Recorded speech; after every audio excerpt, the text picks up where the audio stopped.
If you want to share your Instagram feed post to your story and add a custom background photo for a more engaging look, then simply follow these simple steps. So let's get started. First of all, open the Instagram app on your mobile device and make sure you are logged into your Instagram account.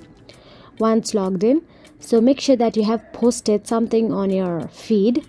Once it is posted, tap on the share icon and add it to your story. Now all you have to do is take a screenshot and tap on the screenshot again and crop it and keep only the post in the screenshot. Make sure to edit it properly. Then tap on the done option available at the top left corner of your screen and save it to your photos. Now once it is saved to your photos, zoom into your Instagram story and make sure it covers all the Instagram story space.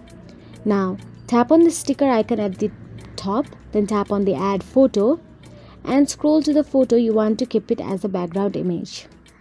Now again zoom in and cover it all. Now what you have to do is again tap on the sticker icon, then tap on the screenshot you just took and keep it. Now tap on the sticker icon again and go to the GIF and search for the new post or tap here. Then tap on the new post option available, any GIF you like. Then post it to your story. Now wait for a few moments till your story is officially posted. Once posted, tap on your story and look for your story. Now simply tap on the post and you'll be navigated to the new post section. So that is it. If you found this video helpful, please like, share and subscribe, and thank you so much for watching.